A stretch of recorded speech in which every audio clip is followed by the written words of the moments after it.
Any other time, you have to pay to save. It's not too bad, but that's another reason kind of why I prefer the feature of just saving with the Wiimote, is because if you like turn the system off and back on, it's a little bit unforgiving because you lose all your bananas, all your lives, all your banana coins, and it's kind of hard to get that kind of stuff back in an easy way. So I'm taking the Mario Sunshine route. Alright, whatever.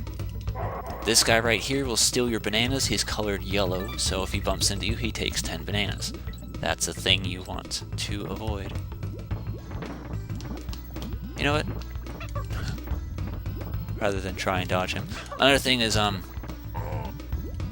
just throw him. If I leave him like that and an enemy touches him, he dies. So you do kind of need to be careful, but there's bigger threats in the world. I don't really do the team attack that much.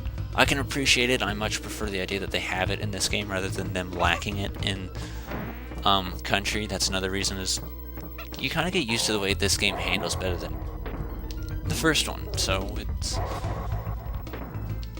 I don't know, I think that's kind of another thing that made the game challenging for me was the idea that I was so used to Country. And visually, it looks better too.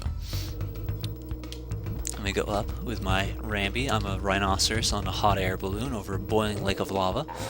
And Rambi's gone. Now, I know I said Rambi is pretty much indestructible, but sometimes, mostly if he gets hit from the back or the top or something, he can be at a disadvantage. But as long as the enemy's in front of him and you're holding the Y button, he'll pretty much instantly kill anything. So, yeah. And that's another thing is that I don't care too much about Returns, is the idea that they don't have any original music to it. It's nothing but just remixed content. And it felt like they were trying too hard to be something that they weren't. And it's like, if you're gonna try and be all about the original Kong series, the least you could do is, I don't know, make it about the original Donkey Kong kind of story. Which actually, yeah, no, that's a thing I can talk about. Because it's really, really, really weird, but the Donkey Kong franchise actually has a really crazy backstory to it. So, the original game, King K. Rool just steals a banana horde, and that's that. The purpose of King K. Rool's doing of this is actually because him and Cranky knew each other growing up, and something happened as to where him and Cranky don't get along anymore, which kind of made a lifetime grudge. So as a result, he steals the banana horde in an attempt to starve the Kongs to death. And then after, Donkey kind of ruined everything and, beat him up and all that in the last game, he decided to kidnap Donkey, thinking Diddy wasn't going to be capable of doing anything, and then he's like, okay, well you can have him back, but you gotta give me the stuff so this way you can starve to death again, which, in retrospect, isn't necessarily a bad idea. But, yeah, then there's that, and I'm not gonna say too much about what happens after this, but this game is a real huge turning point for King K. Rool's sanity. Oh my god! Becky, look at her butt. This game actually kind of pushes King K. Rool over the edge and makes him have a motive for everything else he does in future releases. So, as weird as it is, like, he does have a purpose, and it's kind of interesting how insane the guy is. So, like, it may just seem like, oh, he's just stealing the bananas. No, he's trying to kill them. That's the point. Let's see if we can. Nope. I guess this is obvious since it's happened, but yeah, if you do mess up a bonus, you can retry it. So, that's a thing. Really glad you can retry it. Oh my god! For what it's worth, this one has always given me trouble, actually. The difference is I usually don't just jump straight off the edge. So let's do that. Do that. Okay. Trying to be careful here. My problem is mostly that I can't get back up on the damn balloon.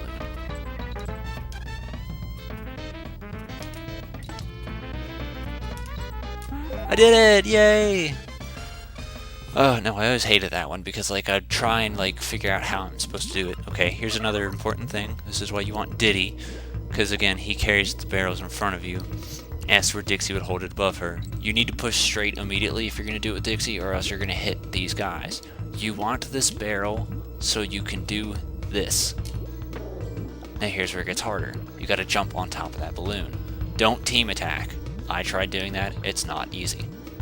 Push forward, jump. Now team attack and get the DK coin up here. Yeah, this level makes a huge curve in difficulty. It makes it really crazy on how hard it is to get certain stuff. So I'm just gonna go ahead and take these guys out, just so they're out of my face and I can sail along peacefully in my Donkey Kong life. The bananas are actually usually a really easy guideline for you to follow. Like, as hard as the game may be, they pretty much set it in such a way where it's like, if you pay attention to what the bananas are doing, it's telling you how to play the game. Jump here, do this, go up here, and then follow down. That's the way you're supposed to play it. So bananas do a lot more than just, oh hey, collect them. It shows you how to play the game, really, which is kind of huge, and it also reveals a lot of secrets if you pay attention to it. Like, certain times there'll be a banana, and if you jump and collect it, you'll end up with a secret. So, yeah, no, it's kind of cool how they did it. Careful. We can go ahead and get the G, because why the hell not?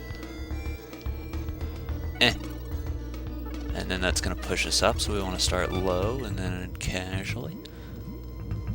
See, they were really good with level design in this.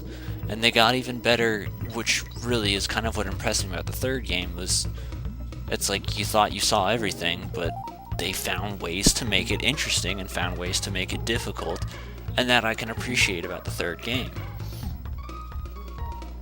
So, yeah. And each of the games has their own little, what's it called? Theme to it. Make sure I've got everything. I believe so. I've already done Swanky. I'll show Funky off eventually. It'll probably be at the end of the game, but yeah. Okay, this one's one of my least favorite levels in this world. Squawks' Shaft. Firstly, that's a horrible title for a level. See, that banana coin's actually hinting at something, but I'm sure you can see that at the top of the screen. There we go. They actually also do things like that sometimes to trap you. These guys, oh. Hold on, I want to show it off real quick. Well, maybe I won't. But those guys will have little, sickles that they'll throw at you and essentially have a boomerang effect. So they're a new enemy for you. Right here, they plan that out so you would get the momentum to find that out by accident, which is pretty cool. I guess I could say this as well because, you know, it's big and I've mentioned it in Kirby, but I never grew up with a Super Nintendo, so I kind of got to miss out on a lot of stuff like this. I'm beginning to think it's the same chest each time, actually. So, I never actually learned this game up until later in my adult life. Like I said, I've only had this for a year. So, I'm kind of... I don't know. I like it, but I don't, because I wonder what I would have felt about it as a kid, but if I look back to myself as a kid, I probably would have hated it. What's just happening? Why did it just...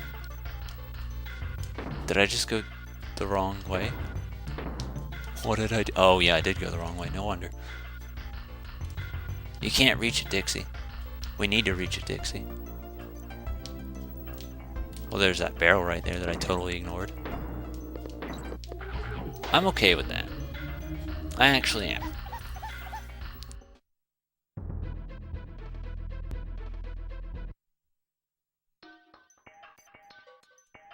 Okay.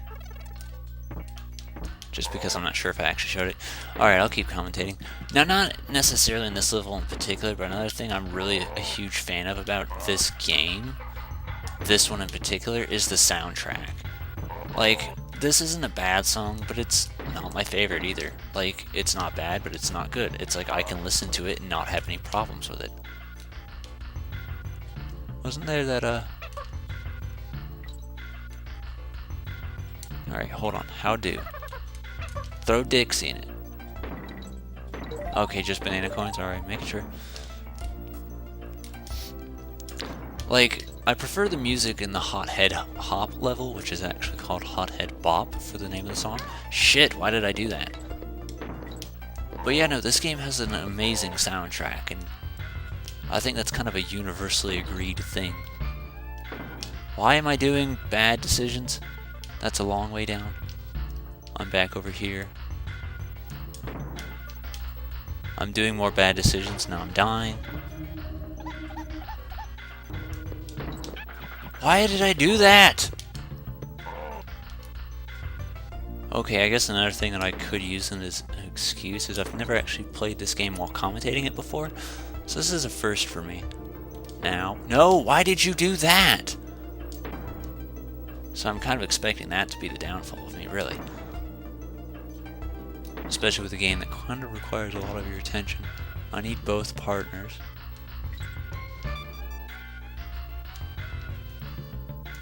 Where's a barrel I could use then? Are they not going to give me a DK barrel? Are they honestly not? What the hell? That's fucked up, dude. I have to die. I have to redo the level then. That guy you can't kill. This is Squawks. He's your last. I want to say he's your last. Animal buddy. In the first game, he didn't really do anything. You know, he shows up. He didn't act as an animal buddy or anything. He shoots eggs as his form of attack. He flies. If you get hit, as you saw earlier, he drops a Kong. I'm going to just keep going anyway, just so I can get the eventual other bonus.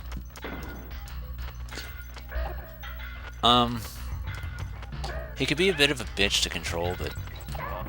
Yep, I'm alright with that.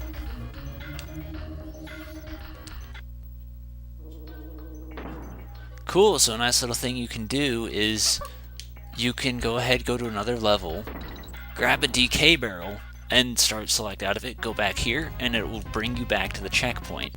So that's my way of being fair for the game cheating me out. This level actually has a lot of shortcuts. All you gotta do really is just shoot up, and you're pretty much guaranteed to make it. So there you go. You would go from barrel to barrel, but just shooting up gets you way quicker, so there's no real point in doing that. That was the bonus that I wanted to get, and there wasn't really a barrel around that I could do it for, so that's my way of getting back at the game. Now I'm fine with doing swaps and actually trying a little bit more, because it wasn't really fair that they did that to me. I kind of needed both Kongs. Alright, this, I'm not super, like, it's... I'm not crazy about this part, but yeah. There's little tricks you can do with Squawks later that kind of cheats the game a little bit. But, I can't do that in this level because of the way it's set up. But, I mean, I'll explain it as time goes by. Here's Neckies. Neckies will, I want to say they respawn if you don't kill them. But, like, I could understand why you wouldn't. Why the fuck? Die. Thank you. Go to the right here. See if we can't kill this guy from behind. You can. There, see? Now, if we go over here, here's the DK coin and the last bonus barrel. There's no more than 3 in a level. Just pointing that out, because we have done 3 already, and that's the most that's in any level at all, right? Hopefully, for my sake, I don't fail this. Where's other zingers? There's this guy. And that guy. Anyone else? That guy. Are we done? Cool. Squawks, I guess, is probably, in my opinion, one of the hardest ones to control. Alright, we got him. That was what I was concerned about. Sweet. Alright, I'm good. Oh, Necky. Sweet. Alright. Okay, that guy's gonna drop cannons on us, but we can kill him like that. Take advantage of it. How am I gonna get through this? Like that. I only have 1 Kong on me, I believe. I actually didn't see that Necky. That was just really lucky. Go ahead. Take your time. You're good. And then we've made it. Go up here. Get in the barrel. Good enough. Banana coin. And it wasn't even a smash either. Holy crap. Squawks a shaft. Alright, last one then. Not sure how many lives I have. Another thing that happens is if you start a boss fight, you instantly get your second Kong. And I know I have over 90, so I know I'm good. You want to be Diddy for the first half of this, just for safety's sake. This is Cleaver, a sword. Hit him with a cannonball, jump to the other side, and you should be set. I mean, somehow they took a fight with essentially an inanimate sword and made it a little bit interesting, so I kind of applaud them for that. Like, I'll agree, you could look at it and be like, oh, well, that's not creative, but somehow they made it work.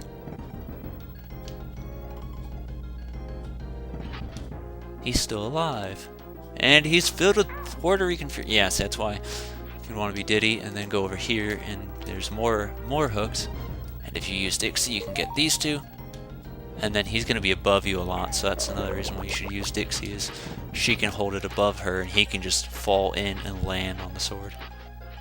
Shit, that was close. There you go. Quickly, let's get out of his way and drop. Cannonball, give me strength. Oh, we're good.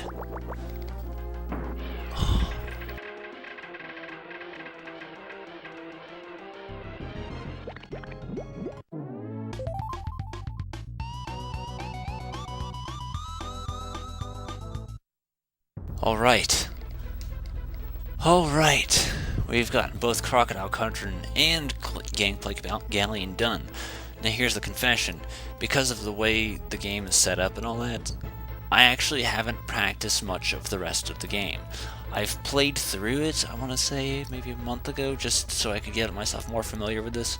I tried being like, okay, let's see if we can have this. We want to get as good as we can. I never finished the entire practice, but recently I've been practicing the hell out of the first two worlds.